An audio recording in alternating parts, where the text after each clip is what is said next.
नमस्कार, मैं आचार्य पंडित गिरीश बारवलिया। गायत्री महामंत्र। ओम भूर्भुवः स्वः तत्सवितुर्वरेण्यं भर्गो देवस्य धीमहि धियो यो नः प्रचोदयात्। अखण्डमण्डलाकारं व्याप्तं येन चराचरं तत्पदं दर्शितं येन तस्मै श्री गुरुवे नमः। तस्मै श्री गुरुवे नमः।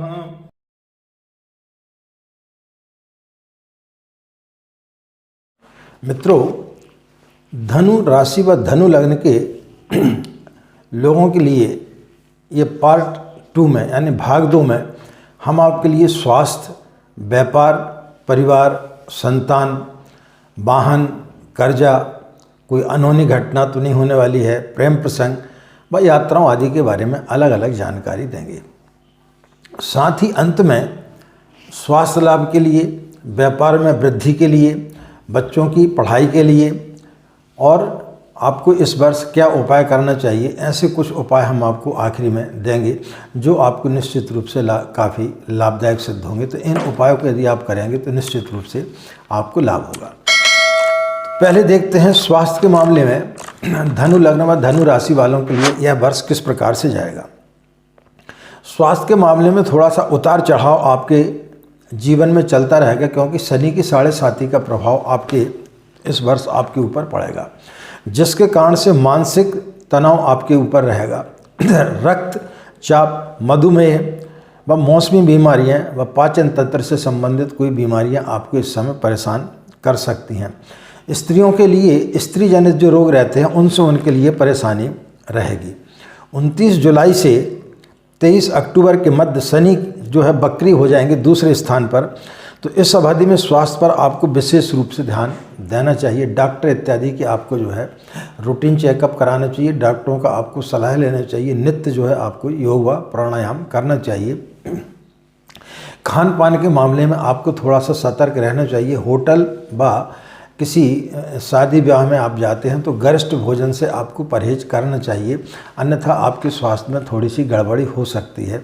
घर के किसी वरिष्ठ सदस्य के स्वास्थ्य को लेकर के आपको थोड़ी सी परेशानी हो सकती है। किसी वरिष्ठ सदस्य के अस्वस्थ होने की संभावनाओं से इनकार नहीं किया जा सकता है।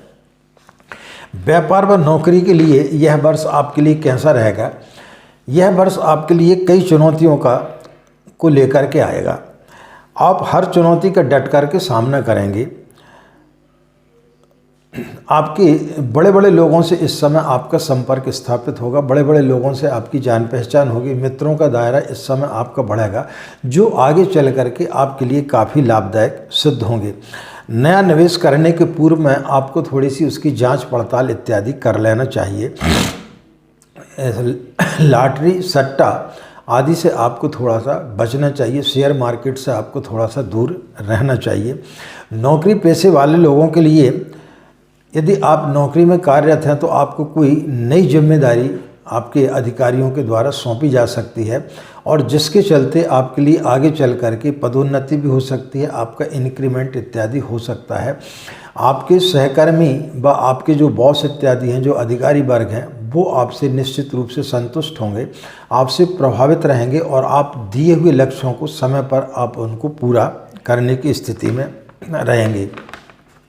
तो नौकरी वालों के लिए यह वर्ष जो है अच्छा है। टैक्स से जुड़ी हुई समस्याएं आपके ऊपर खड़ी हो सकती हैं। आमदनी में आपकी बढ़ोतरी होगी, पैसा आपके पास में आएगा, लेकिन उसी प्रकार से आपके खर्चे भी होते हुए चले जाएंगे, क्योंकि द्वादश भाव का मंगल आपको जो है अनावश्यक रूप से फिजूल खर्ची कराएगा। संपत्ति से जुड़े हुए मामले आपके इस समय निपट जाएंगे। व्यापार में आपको दिल से नहीं दिमाग से निर्णय लेना चाहिए। यदि आप दिल से निर्णय लेंगे तो थोड़ी सी आप परेशानी में पड़ सकते हैं। नौकरी में पदोन्नति के अवसर आपको सुलभ तरीके से प्राप्त हो जाएंगे, क्योंकि नौकरी वालों के लिए यह वर्ष जो है बहुत अच्छा रहेगा। आपके सहकर्मी आपके लिए किसी मुसीबत में डाल सकते हैं, थोड़ा सा आपके साथ में छल कपट कर सकते हैं। शेयर बाजार आदि में आपको निवेश नहीं करना चाहिए।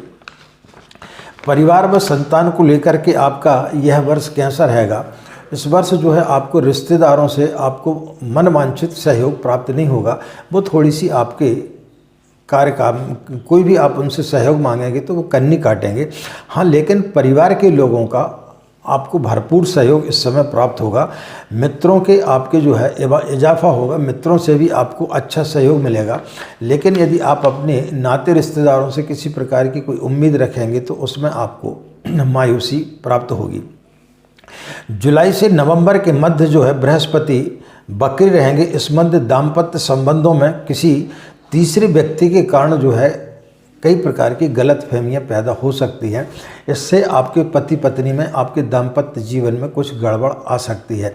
आप यदि किसी के साथ में प्रेम प्रसंग में है तो कोई तीसरा व्यक्ति आकर के आपको जो है आपके बीच में दरार पैदा कर सकता है, आपके अंदर कई प्रकार की गलतफहमियां पैदा कर सकता है, जिसके कारण से जो है आप लोगों के संबंध में खटास आ सकती है। इस चीज़ का आपको इस मध्य ध्यान रखना चाहिए। भाइयों से यदि किसी प्रकार का कोई भी संपत्ति का विवाद चला आ रहा था तो उसके सुलझने की संभावनाएं दिखाई दे रही हैं। यदि आप अविवाहित हैं तो आपकी शादी के योग इस समय बन रहे हैं। इस समय आपकी शादी या सगाई इत्यादि आपकी हो सकती है। संतान के कैरियर व विद्याधन के लिए महत्वपूर्ण निर्णय आप 13 अप्रैल से पूर्व आप लें तो वो निर्णय आपके अच्छे हो सकते हैं। 28 जुलाई तक गुरु जो है शुभ फलदायी आपके लिए रहेंगे। आपकी उदारता, मधुवाणी व भावुकता के चलते समाज में आपकी काफ़ी प्रशंसा होगी व आपके मान सम्मान में वृद्धि होगी। 28 जुलाई से नवंबर के मध्य किसी वरिष्ठ व्यक्ति के स्वास्थ्य में आपको थोड़ी सी खराबी दिखाई दे सकती है। बच्चों के लिए, विद्यार्थियों के लिए पढ़ाई व कैरियर के मामले में यह वर्ष किस प्रकार से रहेगा? यह वर्ष इनके लिए बहुत अच्छा शुभ फलदायी रहेगा। 13 अप्रैल के बाद में देवगुरु बृहस्पति जो है वो स्वग्रही हो जाएंगे। स्वग्रही होने के कारण और शनि की 7.5 का प्रभाव भी 29 अप्रैल के बाद में खत्म हो जाएगा। इससे आपका जो मन है वो एकाग्रचित होगा, पढ़ाई में आपका मन लगेगा और कैरियर के प्रति आप जो है इस समय निश्चित रूप से सतर्क रहेंगे और प्रेम प्रसंग के मामलों से आप थोड़े से दूर रहेंगे तो आपकी निश्चित रूप से सफलता आपको प्राप्त होगी। नौकरी में यदि आप कहीं इंटरव्यू इत्यादि देने के लिए जा रहे हैं या कोई प्रतियोगिता परीक्षा में आप बैठे हैं या आप जिस जगह काम कर रहे हैं और यदि आपका कोई विभागीय आपकी कोई परीक्षा है तो उसमें निश्चित रूप से आपको सफलता प्राप्त होगी। तो विद्यार्थियों के लिए यह वर्ष अच्छा रहेगा पढ़ाई लिखाई के मामले में और परीक्षा में अच्छे नंबर आने की संभावना उनको दिखाई दे रही हैं।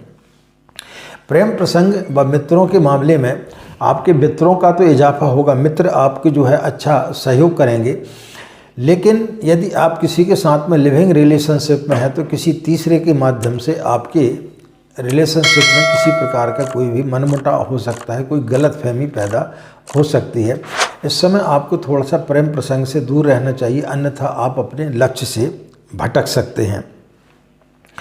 वाहन कर्ज व हानि के रूप में यदि देखा जाए तो यह वर्ष आपका किस प्रकार से रहेगा? मांगलिक कार्य होने की इस समय आपकी अच्छी संभावनाएं दिखाई दे रही। यदि आपके घर में पुत्र या पुत्री शादी के योग्य हैं तो उनकी शादी होने के संकेत इस समय दिखाई दे रहे हैं। वाहन आपका बार बार खराब होगा तो उसके चलते आपकी कोई मोटी रकम जो है वो खर्च हो सकती है। व्यापार में खर्च की अधिकता रहेगी। व्यापार में आपके पास में पैसा तो आएगा अच्छा, लेकिन फिजूल खर्ची आपकी बहुत ज़्यादा रहेगी। मकान के रख रखाव में, यदि आपका मकान स्वयं का है तो उसके रख रखाव में आपके लिए जो है खर्चे ज़्यादा होंगे। रिश्तेदारों के यहाँ पे कोई अनहोनी घटना का समाचार आपको प्राप्त हो सकता है। भूमि वाहन आदि खरीदने के लिए आप यदि खरीदना चाहते हैं तो आप बैंक से लोन आदि आपको लेना पड़ सकता है, किसी से कर्जा आपको लेना पड़ सकता है। व्यापार में वृद्धि के लिए भी आपको कहीं से कर्जा लेना पड़ सकता है। जुलाई से नवंबर के मध्य नौकरी में कोई आपको तगड़ा झटका लग सकता है। इस समय कोई आपके सहकर्मी जो है आपके साथ में कोई विशेष प्रकार का कोई ऐसा षड्यंत्र कर सकते हैं जो कि आपकी छवि को खराब कर सकते हैं। तो इस समय आपको थोड़ा सतर्क रहना चाहिए। यात्राओं की दृष्टि से देखा जाए तो आपके जीवन में यह वर्ष बहुत ज़्यादा भाग दौड़ का रहेगा, इसलिए यात्रा करने के लिए आपके पास में कोई समय नहीं रहेगा। हाँ, लेकिन जब आप इससे ज़्यादा ऊब जाएंगे, आप जो है बहुत ज़्यादा भाग दौड़ करेंगे, तो फिर आपकी इच्छा इस प्रकार की होगी कि परिवार के साथ में किसी पर्यटक स्थल पर या किसी धार्मिक स्थल पर जाया जाए, तो उनके साथ में आप जो है यात्रा कर सकते हैं। उपाय के तौर पर मित्रों, आपको ये उपाय करना चाहिए स्वास्थ्य लाभ के लिए, विद्यार्थियों की पढ़ाई के लिए, व्यापार में वृद्धि के लिए। भाई इस वर्ष आपको क्या उपाय करना चाहिए, ये सभी उपाय हम आपको दे रहे हैं। यह उपाय यदि आप करेंगे तो निश्चित रूप से आपको लाभ प्राप्त होगा।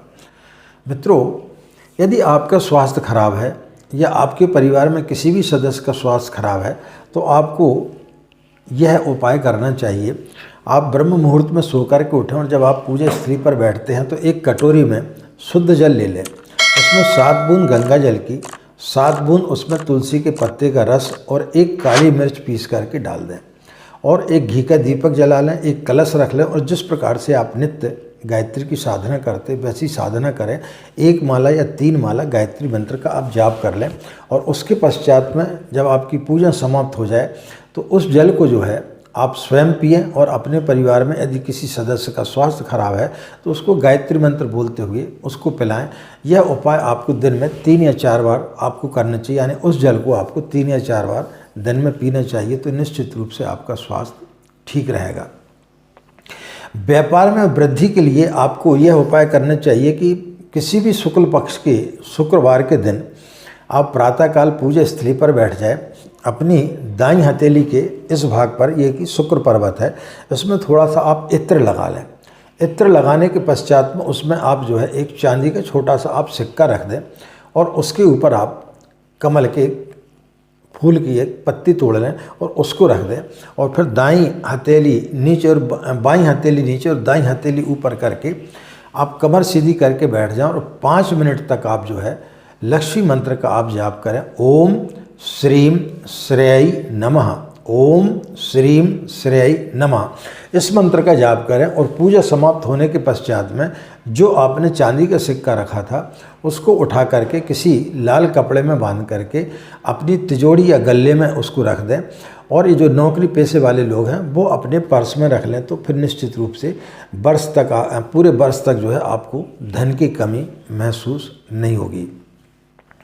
घर परिवार में यदि आपकी तनाव रहता है, घर परिवार में किसी प्रकार की कोई भी समस्या रहती है, तो उसको दूर करने के लिए आपको जब आप पूजा करने बैठते हैं तो पूजा स्थली पर एक कटोरी में आप शुद्ध जल ले लें, उसमें 7 बूंद गंगा जल की और 7 बूंद जो है उसमें कच्चा दूध डाल लें गाय का और 7 बूंद उसमें तुलसी के पत्ते का रस डाल लें और फिर एक घी का दीपक जला करके और कलश इत्यादि रख करके जिस प्रकार से आप नित्य पूजन करते हैं 3 माला कम से कम आप गायत्री मंत्र का जाप करें और उस जल को लेकर के आपके घर में जो भी सब्जी या दाल इत्यादि बनती है उसमें उसको डाल दें। तो फिर जो भी भोजन उस जो बनेगा और जो भी आपके परिवार के लोग भोजन करेंगे तो उनके दिमाग में सकारात्मक विचार आएंगे और फिर घर में किसी प्रकार की कोई भी कलह है वो दूर होगी। विद्यार्थियों के लिए उपाय करना चाहिए, जिन विद्यार्थियों का, जिन बच्चों का या जो भी लोग हैं उनके यदि पढ़ाई में मन नहीं लगता है और वो जो कोई भी चीज़ याद करते हैं वो बड़े जल्दी भूल जाते हैं और थोड़े से मंद बुद्धि के लोग हैं, तो उनको यह उपाय निश्चित रूप से करना चाहिए। आपको क्या करना चाहिए कि ब्रह्म मुहूर्त में आप सोकर के उठें, जब सूर्य उदय होता है तो अपने छत पर या टेरेस पर कहीं जा कर के खड़े हो जाएं और एक पीला कपड़ा जो है थोड़ा सा गीला करके अपने मस्तिष्क पर ऐसा बांध लें और सूर्य उदय जब हो रहा हो तो अपने दोनों हथेलियों को ऐसा करके अपनी अधखुली नेत्रों से 3 बार या 5 बार हो सके तो आपको ओम का उच्चारण करना चाहिए। ओम का उच्चारण किस प्रकार से करें वो हम आपको बता देते हैं। इस प्रकार से हाथ कर लें, आँखों को थोड़ा सा आधा खुला रखें और इस प्रकार से आप ओम का उच्चारण करें।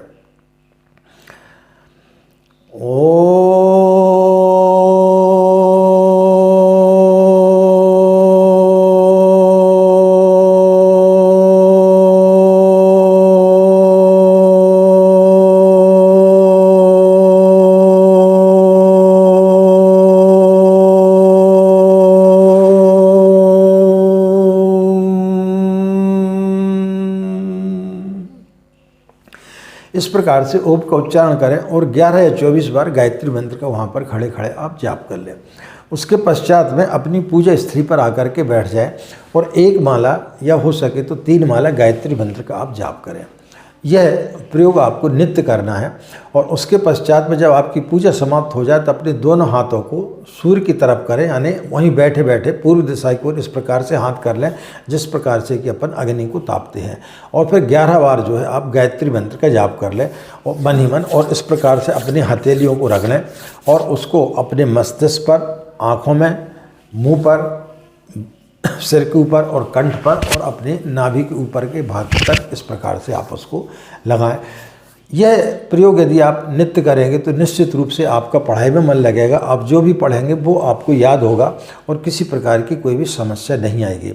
अब आप इंटरव्यू देने के लिए जा रहे हैं या आप परीक्षा देने के लिए जा रहे हैं तो कई बार ऐसा होता है कि जब हम परीक्षा हाल में बैठते और कोई जब प्रश्न का उत्तर लिखने के लिए बैठते हैं तो वो हमें उस समय याद नहीं आता। ऐसी स्थिति में आपको आंख बंद करके कम से कम 5 बार गायत्री मंत्र बोल लेना चाहिए। तो फिर जो भी चीज़ आपको याद नहीं आ रही है वो चीज़ आपको याद हो जाएगी। और जब आप इंटरव्यू देने के लिए किसी अधिकारी के समक्ष बैठते हैं तो उसके समक्ष बैठते ही आप पहले मन ही मन जो है आप 3 बार या 5 बार गायत्री मंत्र बोल लें। उसके पश्चात फिर आप इंटरव्यू देंगे, उनसे जो भी वार्तालाप करेंगे तो उसमें आपको निश्चित रूप से सफलता प्राप्त होगी।